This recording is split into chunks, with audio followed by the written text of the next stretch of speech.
Olá, sejam muito bem-vindos, meus queridos irmãos, a paz de Jesus a todos. Hoje nós vamos meditar o 8º capítulo do livro do Apocalipse. 8º capítulo do livro do Apocalipse. Então, vamos aqui ler, entender um pouco, que a gente puder, e trazer para a nossa vida aquilo que o livro do Apocalipse nos convida a meditar nesse 8º capítulo. Lembremos que a nossa meta aqui é lermos todo o Novo Testamento em oração e termos contato com a Palavra de Deus nesse ano de 2020 todos os dias. E graças a Deus temos sido fiéis, né? Hoje nós já estamos no dia 26 de outubro e ficamos aí no máximo 5 dias sem fazer o estudo bíblico esse ano de 2020. Glória a Deus por isso. Por isso que nós estamos já concluindo aqui o livro do Apocalipse, quer dizer, a Bíblia, estando hoje no capítulo 8º do livro do Apocalipse. Então, Deus abençoe a você, que comigo tem sido fiel a esse estudo, a esse chamado, né, a termos um contato com a Palavra de Deus. E o meu convite, para você que não acompanhou, é que você esteja conosco aí.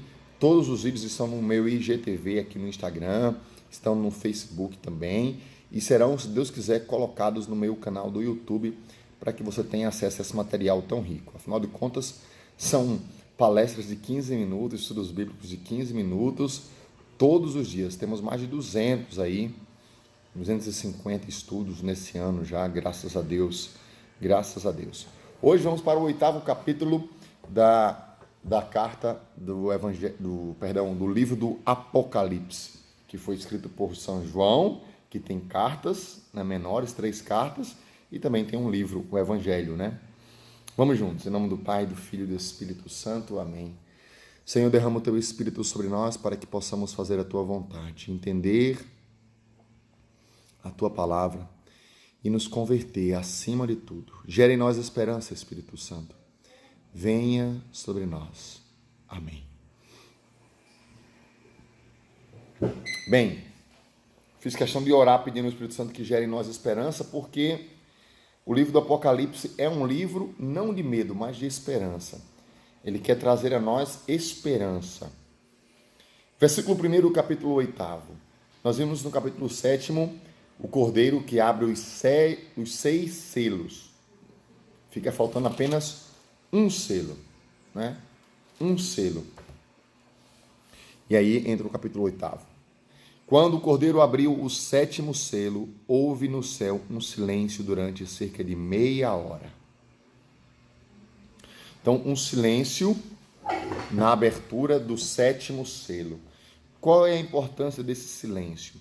Então, de acordo com a tradição profética, um silêncio solene prepara e anuncia a vinda do Senhor. Prepara o anúncio, né? Prepara algo grandioso. Quando se faz silêncio, alguma coisa vai acontecer. Então, quando o cordeiro abriu o 7º selo, o silêncio se fez porque o Senhor estava voltando, né? Versículo 2. Olha que bonito isso. As orações dos santos apressam a vinda do grande dia. Então, por isso que naquela música do Ricardo Sá diz que a santidade da minha vida apresse o Senhor e Ele logo virá. Então, a oração e a santidade dos homens apressam a vinda do grande dia. Versículo 2. Vi então os sete anjos que estão diante de Deus. Deram-lhe 7 trombetas. Outro anjo veio prostrar-se junto do altar com um turíbulo de ouro. Deram-lhe grande quantidade de incenso para que o oferecesse com as orações de todos os santos, sobre o altar de ouro que está diante do trono. E da mão do anjo a fumaça de incenso, com as orações dos santos, subiu diante de Deus. Então, o incenso durante a liturgia da missa representa justamente isso, que as nossas orações subam a Deus, né? O incenso traz essa simbologia. O anjo tomou depois o turíbulo, encheu com o fogo do altar e o atirou à terra. Seguiram-se trovões, clamores, relâmpagos e um terremoto. Agora vamos aqui ler as trombetas, as 4 primeiras trombetas que serão tocadas.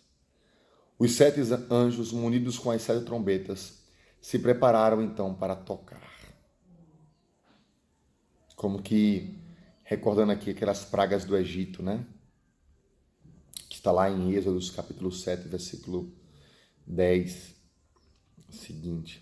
Quer dizer, o capítulo de 7 ao capítulo 10, né? E o primeiro tocou, caiu então sobre a terra granizo e fogo, misturados com sangue. 1/3 parte da terra se queimou, 1/3 das árvores se queimou, e toda a vegetação verde se queimou. Primeira trombeta, uma catástrofe com fogo, né? Fogo, incêndio. Vale lembrar aqui, sempre que ao lermos o Apocalipse, nós precisamos lê-lo no contexto de que foi escrito, né? A mensagem que foi dada. Imagina o seguinte, São João estava preso em Patmos, né? Na ilha de Patmos. E ele precisava escrever a sua comunidade, realmente teve uma visão. Ele então começa a escrever desta maneira, porque o próprio Espírito vai dando-lhe a ele esse discernimento. Então, quando, por exemplo, ele vai falar dos fins dos tempos, vai falar sobre os anjos trombetas, sobre candelabros, sobre o cordeiro, sobre o leão, sobre anciãos. Os romanos, eles não entendiam isso, eles não compreenderiam isso. Mas a comunidade que recebeu essa carta, guiada pelo próprio Espírito, pelo mesmo Espírito que inspirou São João, iria também trazer a revelação. Iria mostrar, por exemplo, que a besta 666 significava Nero, de acordo com os escritos da época, né? Significava que a Babilônia, a grande prostituta, representava Roma, que iria cair. Então, há uma mensagem, uma revelação para os cristãos daquela época que iriam ver e tocar na queda do Império Romano. E de fato aconteceu. Então, alguns historiadores aqui, vale a pena dizer isso, trazem essas trombetas sendo tocadas como momentos que designaram a queda do Império Romano. A queda do Império Romano, que era como se fosse o mundo se resumisse no Império Romano. E ele foi sendo tomado. Então, houve batalhas navais, que vai ser a segunda trombeta, houve queimas de cidades, destruição, que é como se fosse essa primeira trombeta, né? Então, nós precisamos entender isso, que há um contexto daquele momento que significava a queda do Império Romano, da Babilônia, né? Que depois havia se transformado em cristão, né? No ano 313, pelo imperador Constantino, e caiu lá para o século V, não é? Acabou o Império Romano, né? O grande Império Romano acabou. E mostra isso. Mas também, quando nós olhamos, nós precisamos estar atentos a tudo que no fim dos tempos nossos vai acontecer, né? Então, o primeiro anjo toca e aí cai fogo. O segundo anjo tocou, versículo 8. Algo como uma grande montanha incandescente foi lançado ao mar. 1/3 parte do mar se transformou em sangue. Pereceu 1/3 das criaturas que viviam no mar e 1/3 dos navios que foi destruído. Sempre que São João traz um texto, é assim, uma grande parte, uma boa parte, uma grande quantidade. Então, segunda trombeta é uma batalha naval, uma destruição naval, né, nas águas. Versículo 10. E o terceiro anjo tocou, caiu do céu uma grande estrela, ardendo como uma tocha. E caiu sobre a terra 1/3 parte dos rios e sobre as fontes. O nome da estrela é Absinto. 1/3 parte da água se converteu em absinto, e muitos homens morreram por causa da água, que se tornou amarga. Então, uma guerra biológica, A água que é contaminada, envenenada para matar as pessoas. O quarto anjo tocou, um terço do sol, um terço da lua e um terço das estrelas foram atingidos, de modo que a terça parte deles se ofuscou. O dia perdeu um terço de sua luz, bem como a noite. Então, uma catástrofe aqui é cósmica nesse sentido, né? Para alguns historiadores, esse quarto selo, essa quarta trombeta, representa a guerra que até mesmo o Senado travou para tirar o último imperador romano do poder, que era o Sol. Né? Ele era o Sol que é ofuscado.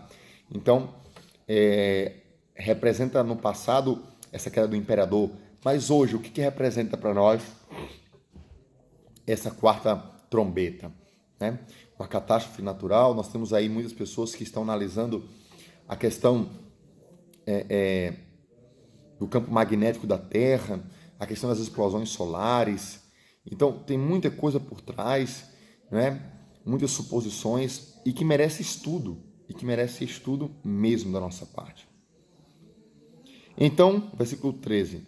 Vi e ouvi uma águia que voava no meio do céu, gritando em alta voz: ai, ai, ai dos que habitam a terra por causa dos restantes toques da trombeta dos 3 anjos que estão para tocar.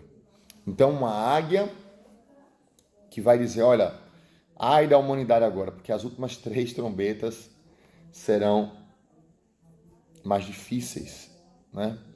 Então, essa experiência de que vai acontecer de fato catástrofes, mas olha que interessante, e aqui está, nós geramos medo nisso, é uma ilusão isto, é uma teoria da conspiração. Por exemplo, a gente tem falado aí, muitas pessoas têm denunciado sobre o reset mundial.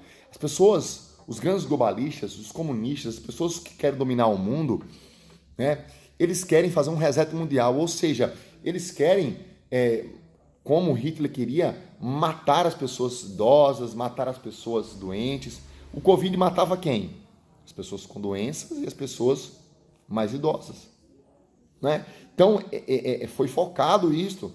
Né? Você acha que não tem outros vírus aí para serem lançados e destruir a humanidade? Claro que tem. Mas a oração dos fiéis sustenta, né, a mão de Deus para que impeça esse mal acontecer, para que mais pessoas se convertam. Só que esses anjos tocando trombetas são momentos que vão acontecendo para que as pessoas se convertam. Por que Deus permite que essas pragas aconteçam? Para que a gente mude de vida e se converta. Para que as pessoas que estão no caminho errado mudem de vida e se convertam. Para aqueles que estavam numa vida de mediocridade, dúbia, se convertam. Para aqueles que estavam totalmente no pecado, se convertam. É por isso que Deus permite que as trombetas sejam tocadas. Por isso que catástrofes acontecerão e ainda acontecem e ainda irão acontecer. De nossa parte fica o que, meus queridos irmãos? Pedirmos ao Senhor a graça da conversão e orarmos para que esse dia seja apressado e que o Senhor venha e reine e destrone o anticristo e destrone todo o mal. Tá bom? Deus abençoe você. Amanhã a gente partilha o 9º capítulo do livro do Apocalipse. Um abraço.